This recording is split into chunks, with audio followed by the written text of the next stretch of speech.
Have you ever had one of those friends where you just haven't seen in a long time, but when you finally do reconnect, it's like no time has passed at all and you just snap right back into it? Well, this is the automotive version of that friend. The revived Honda Prelude. I know. But before we get into that, do us a favor, hit those like and subscribe buttons below. So let's get into this. When it comes to styling of this new Prelude, I am a big fan of the front fascia. Now, I know you're gonna say it looks like a Prius, and I agree, it does look like a Prius, but the Prius also looks really good. Now, a lot of that Prius personality comes through in these split headlights here that I'm sure they were designing before the Prius was even released, and this has been in development for some time. But what I also really like is this wedge-like cutout here in the front. It reminds me of the S2000. And as a sporty coupe, I think it's absolutely appropriate here. When we come to the grille, we have this kind of nice little blue accent stripe. Just kind of livens things up a little. And it's surrounded by all this piano black. Now, one thing I also really like overall about this new Prelude is it's a really nice, clean design. We don't have a lot of aerodynamic flip-ups and doodads everywhere cluttering the design. It's a nice, clean sheet. And that has a lot to do with some of the aerodynamics that are going on underneath that we can't see. It creates little vortices and channels the air so that it does just kind of pull the car down rather than relying on little winglets.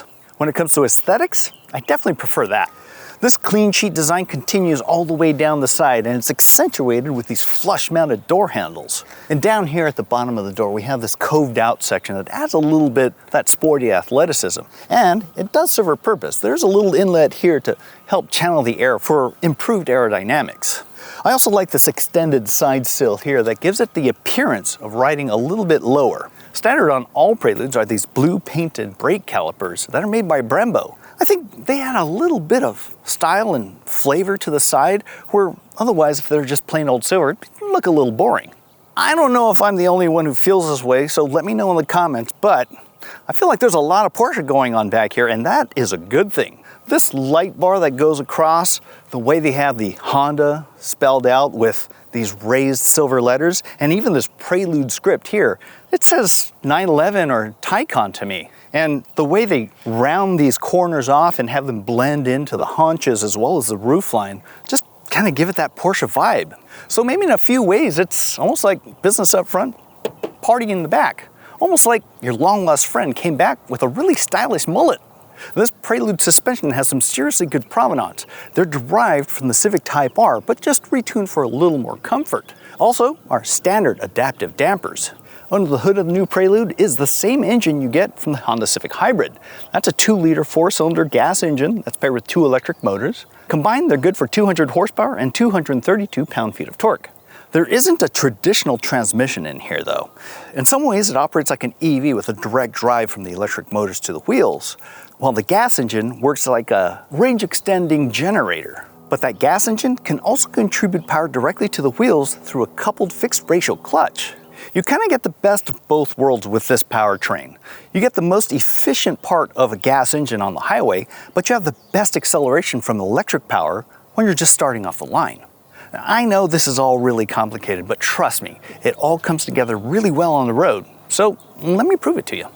So what's the Prelude like behind the wheel? Short answer, kind of nice. Right off the line, if you're leaving gracefully, a lot of times you'll just get a nice delivery of electric power only. But when you give it a little more pedal, well, then you get that gas engine that kind of couples in with it.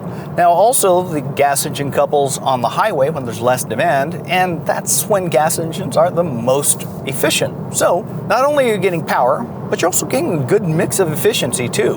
Now, this isn't a rocket off the line, but this isn't a sports car. It's a touring coupe, and that means it's maybe not quite as high-strung, but also a lot more comfortable. And when it comes to ride quality, yeah, this is really nice and smooth, but not so smooth that you feel isolated from the road.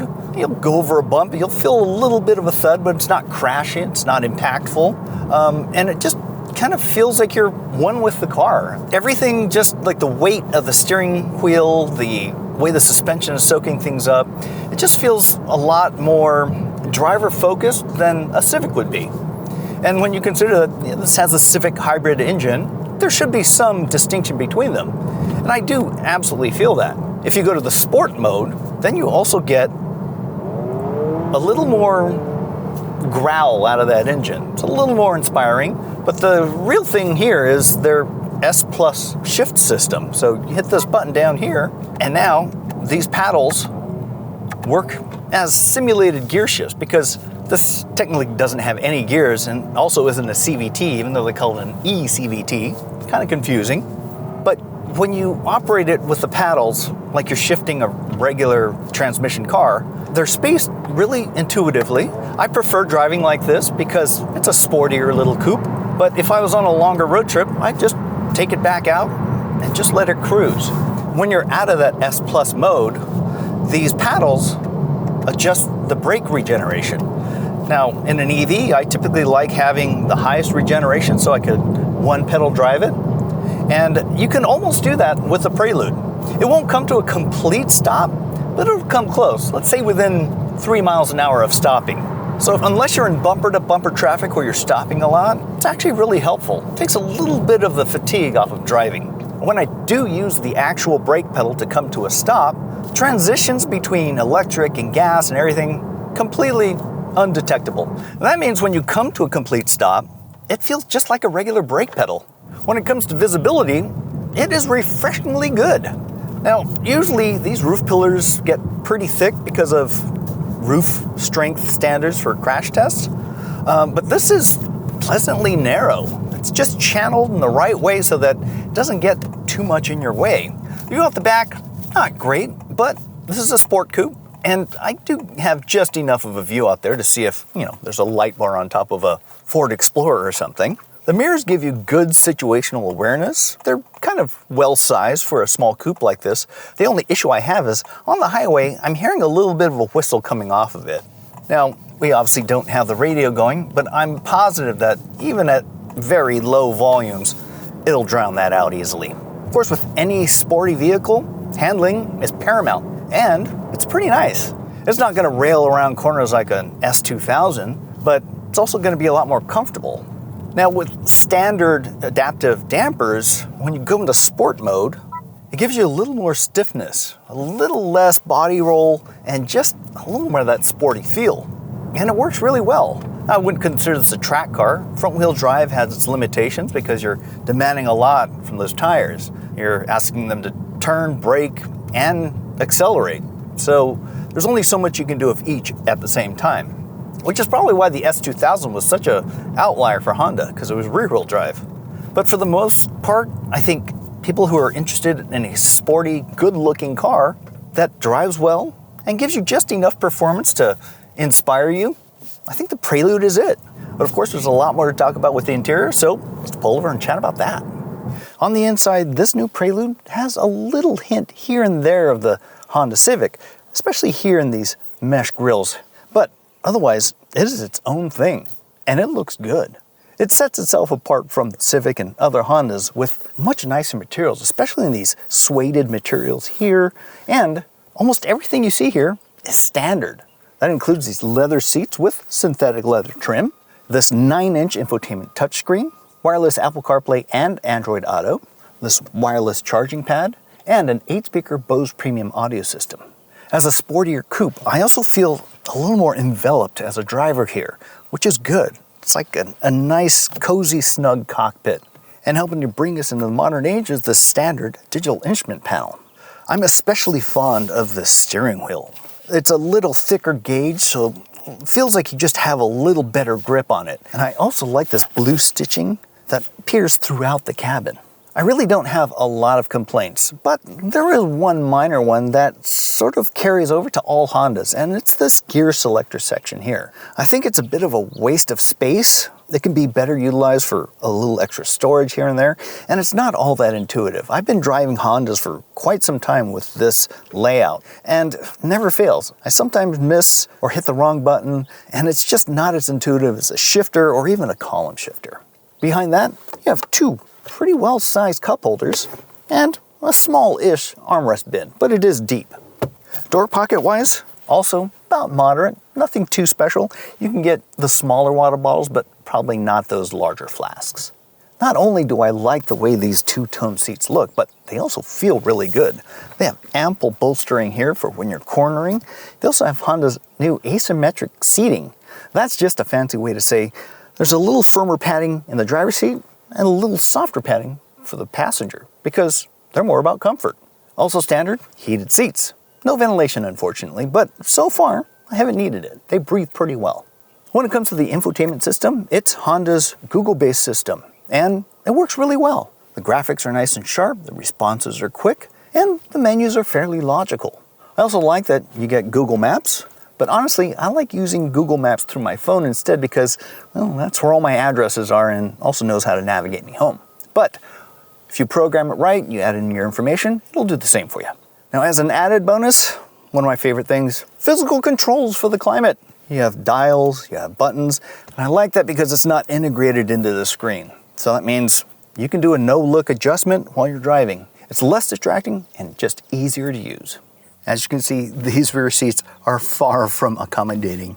I have very little space, and it takes quite a bit of effort to get back here too.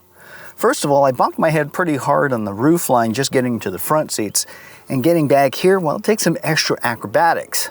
This lever here also requires a lot of effort to finally unlatch it, and when you do unlatch it, the seats don't slide forward on their own. Now, once you do pull the seat back, my knees are poking right into the seat back, but there is room enough for my feet under the front seat. Now, obviously, there's not a lot of headroom here. I am bonking pretty hard into this pillar here, and I have to stoop down to not push my head through the glass. It was obviously not built for adults, but no one really buys a sport coupe for the rear seats, so it's sort of what you'd expect. Another indication that these rear seats weren't meant for regular use, they're cloth, not leather. But in all likelihood, these seat backs will be folded down to give you more cargo space. For the first time in the Prelude's history, it's a hatchback, and that has a lot of advantages. Now, behind the rear seat backs, we have 15.1 cubic feet of cargo space, which is more than I'd expect from a small coupe. That's usually a volume I see from mid-sized sedans. Now, there is a bit of a lift over here that might require a little more effort for heavier objects, but one good thing is they have this divider here, so you can keep your bags from spilling their contents or just keep things separated or a little more secure. They do offer a cargo cover as an option, which would be really nice, but honestly, if I had this car, I have the seat backs down for better capacity. But the drawback here also is that there's a little bit of a step up, so you can't just slide things in very smoothly. But considering how big it is, how flexible it is because it's a hatchback, I mean, look at this. There's a lot of volume here for bulky objects. When you consider that and the size of this car, it overperforms. This new Prelude is easily one of the most fuel-efficient sporty coupes on the market, with an EPA estimated 44 mpg combined city and highway miles. Now, I realize that 200 horsepower isn't all that much to write home about, and because it's a hybrid, I really don't know how much more space there is to squeeze more power out of it. Maybe for a possible SI version? One can hope. Prices for the new Prelude start just above $43,000. For an extra $500, you can get a two-tone black roof. There's only one trim level with a bunch of options that include spoilers, wheels, and other cosmetic enhancements. Now, among sporty coupes, there aren't a whole lot to choose from. On one hand, you have the Subaru BRZ and Toyota GR86 clones for almost $10,000 less. In that same price bracket is the Ford Mustang with a 4-cylinder, Volkswagen GTI, and of course, Mazda Miata. Now, only the GTI and Miata have comparably nice interiors to the Prelude. If you have deeper pockets, maybe you can look at an Audi A3, BMW 2 Series, right around the $40,000 mark. Overall, I am really glad the Prelude is back. It has that great combination of performance and comfort. It's not overly high-strung and it's not underpowered. Because of that, I think it's going to appeal to a wide swath of shoppers. And then when you talk about styling, well, I think universally people are really happy with the way this looks. So, when it comes to the classic Prelude buyer, I think it checks every single box with improvements. But what do you think? Are you into the Prelude as much as I am? Let us know in the comments below. As always, thanks for watching, and don't forget to hit those like and subscribe buttons below, and we'll see you in the next review.